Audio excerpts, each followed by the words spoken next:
You can read every book, watch countless videos, and repeat affirmations like, "I love myself," 1,000 times. But if you don't understand this one essential truth, the love you seek will always remain just out of reach. Today, I'm not here to offer more theory.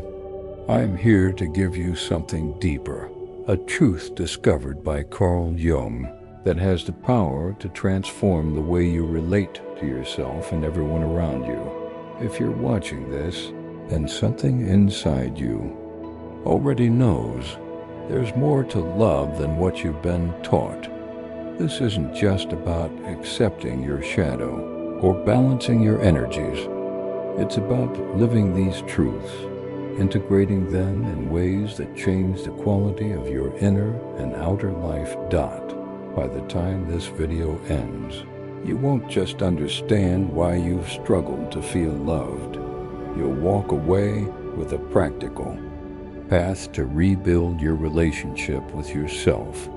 And by doing so, you'll reshape your relationship with others naturally and without force. This isn't theory. It's a mirror, and that mirror is called relationship. Your relationships aren't random. What you're drawn to in others, what you resist or fear in them, these are direct reflections of something unresolved within you. Think of the last person who stirred something intense in you. Maybe it was love, maybe frustration, maybe both. That person isn't just a character in your story. They're a mirror revealing what still lives deep within your psyche. Maybe you're repeatedly attracted to people who make you feel small, or you often feel irritated by others who act boldly, the very traits you've rejected in yourself. This isn't coincidence. It's your unconscious mind speaking through the language of attraction and repulsion. This concept is known as the relational mirror, and it runs deeper than it seems.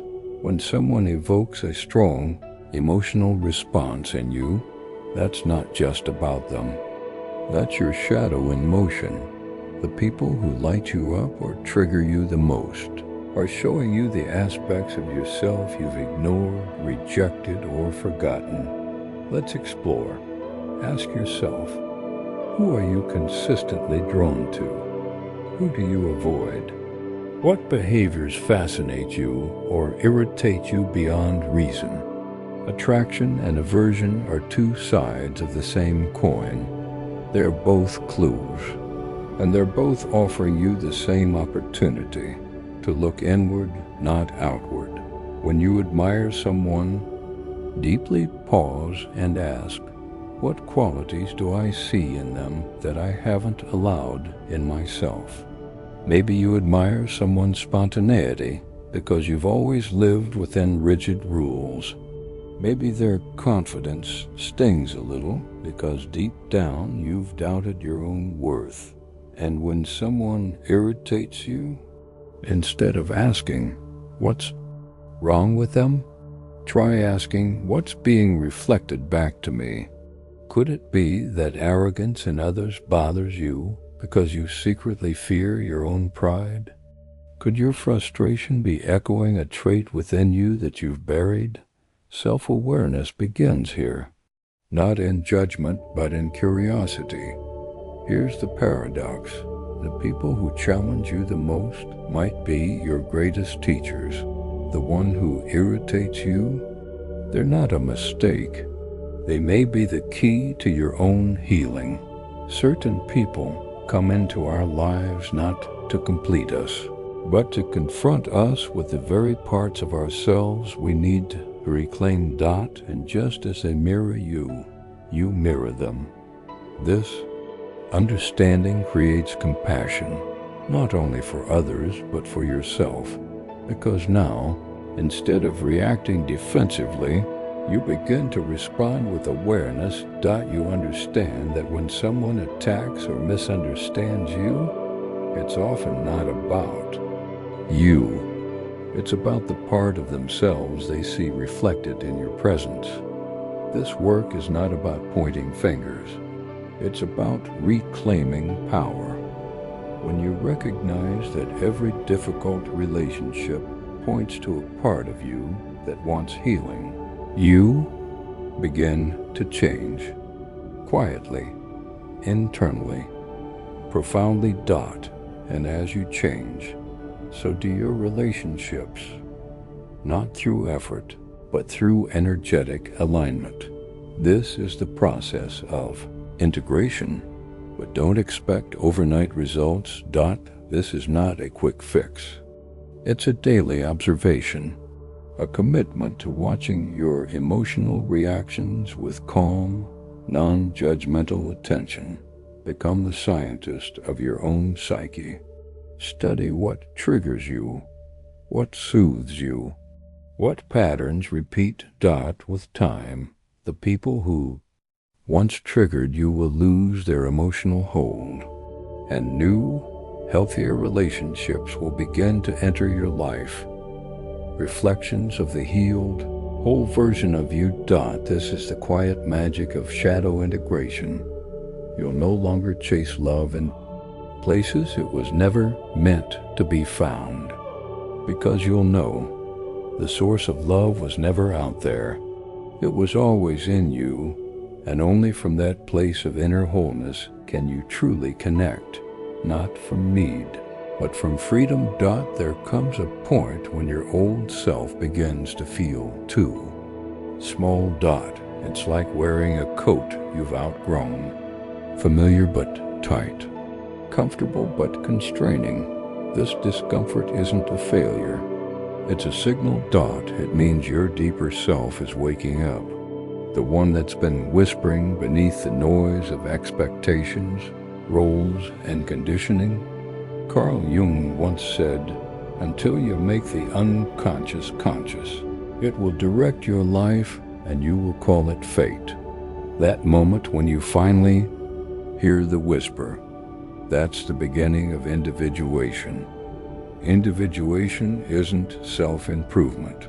It's not about becoming better. It's about becoming real. Peeling away layers that were never yours, beliefs you inherited, roles you performed, masks you wore for love or survival. It's the journey of returning to yourself, not the self you were told to be, but the one you've always been underneath it all. And here's the truth. The best stage of your life doesn't begin when you finally meet the right person, get the right job, or move to the perfect city. It begins when you choose yourself, fully, finally, without guilt. Here are the subtle, quiet signs that this transformation has already begun. You no longer feel the need to explain your growth.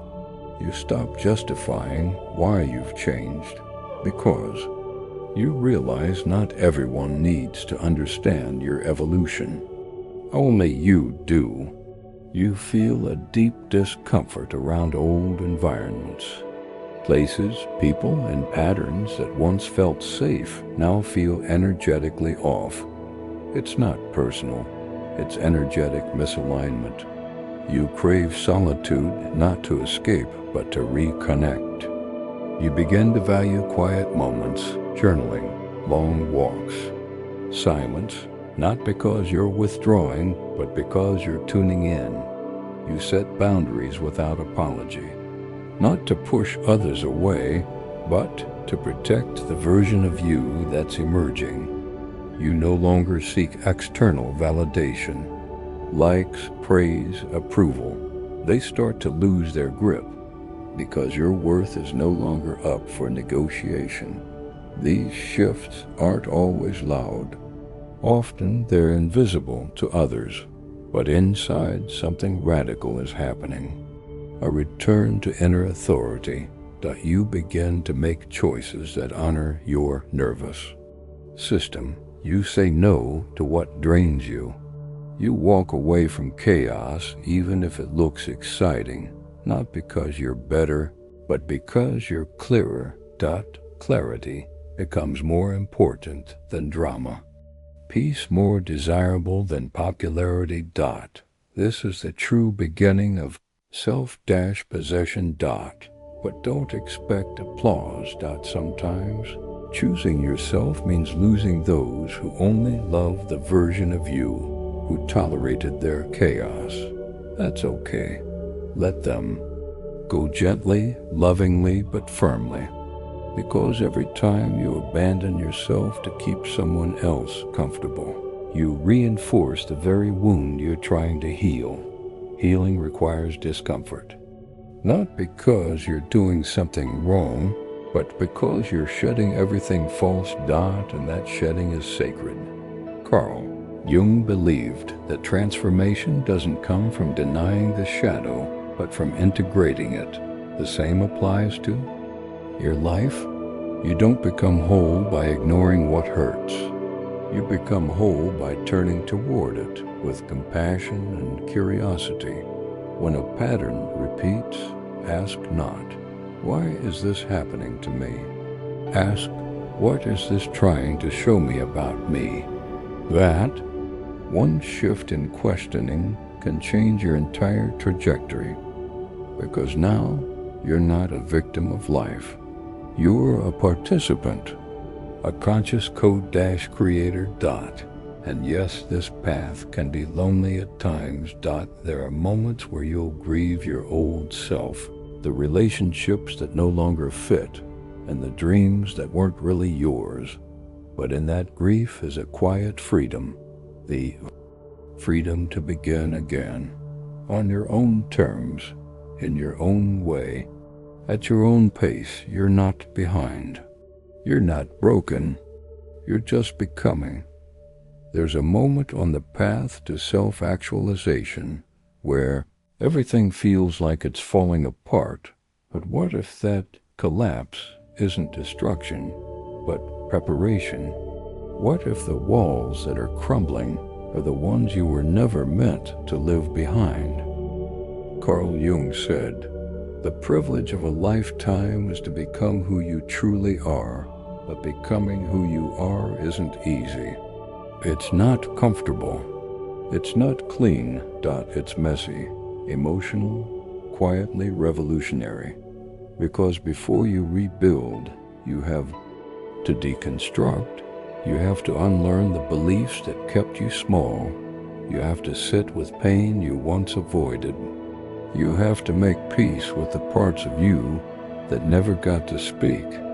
And that's terrifying, because we were taught to run from discomfort, to numb, to distract, to scroll, to please. But true transformation asks us to pause, to feel, to listen. There is wisdom in your resistance.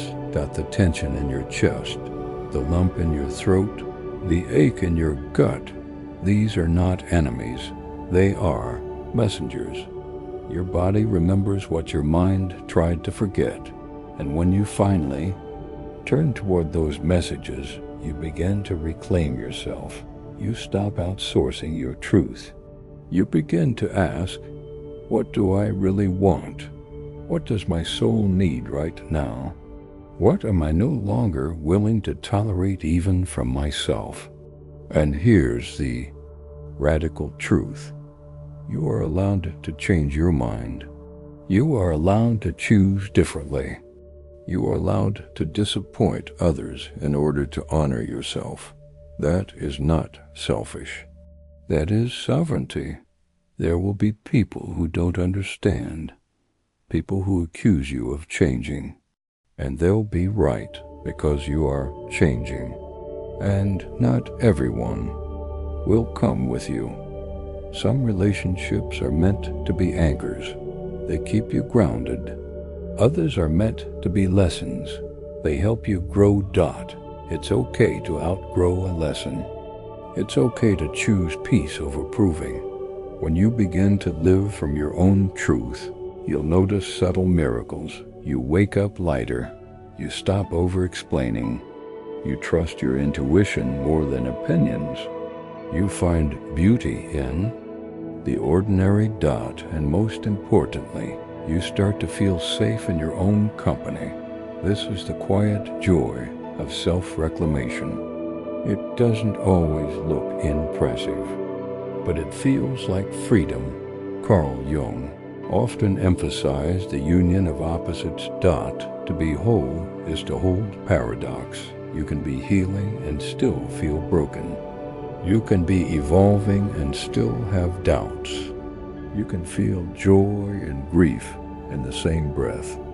There is no perfect version of you waiting to be unlocked. There is only this version, raw, real, and becoming, and that's enough. That has always been enough. There comes a time when survival no longer satisfies the soul. You begin to crave more than just getting through the day. You want depth, meaning, alignment. You want to live from the inside out, but to do that you must first face what's been living in the shadows. Carl Jung famously said, "Until you make the unconscious conscious, it will direct your life and you will call it fate." Your shadow is not your enemy. It's the part of you that learned how to cope, how to protect, how to survive in a world that wasn't always safe. It contains your repressed anger, your abandoned dreams, your silenced truth, and while society may reward the polished self, it's the integrated self that becomes whole. Shadow work is not about perfection. It's about compassion. It's saying, I see you. I know where you come from, and I choose to bring you home. This process is sacred. It's not linear. Some days you'll feel powerful. Other days you'll feel like you're starting all over again.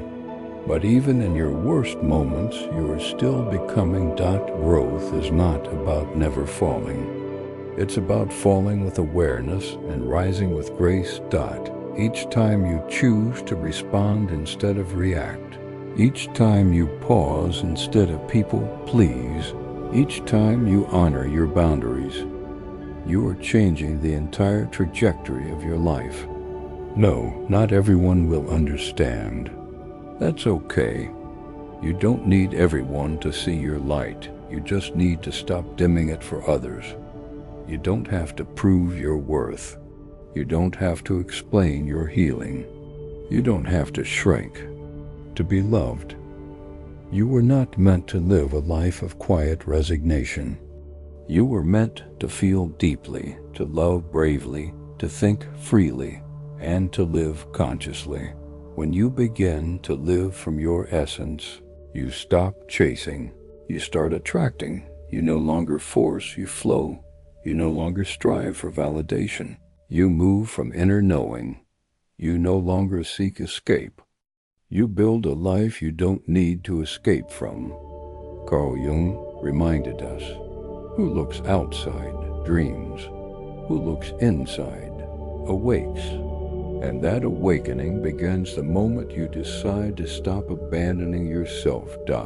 It doesn't require perfection, only presence, only the courage to ask, what is true for me? Only the willingness to walk away from what no longer serves, even if it's familiar, even if it's hard. Healing is not about becoming someone new. It's about remembering who you were before the world told you who to be. It's peeling back the layers of fear, conditioning, and shame to uncover the clarity that was always within you. You're not broken, you're becoming. And this process takes time, grace, and a deep trust in your own unfolding. There's a quiet revolution happening inside of you, a shift from seeking approval to seeking alignment, a movement from people-pleasing to self-honoring. You're not just changing your habits, you're rewriting your story. You're returning to the core of who you are. And every time you choose yourself, not out of ego, but out of truth, you reinforce your freedom. This journey isn't about escaping the dark. It's about learning to see in the dark. dot. It's about walking through the fire and emerging with wisdom, about dancing with the unknown and finding stillness within it. Carl Jung said, "The privilege of a lifetime is to become who you truly are." And that privilege, it begins with the decision to no longer live asleep. So, if you're standing at the edge of change, if you're feeling the pull to release what no longer fits, if you're scared but still moving forward, know this: you are not alone. You are not late. You are not behind. You are exactly where you're meant to be. Your healing is not selfish. Your boundaries are not rude. Your voice is not too loud. Your truth is not too much. They are sacred, and they are yours. This is the beginning of the best stage of your life, not because everything will be easy, but because everything will be real, and nothing matters more than that. So breathe, choose yourself, and begin.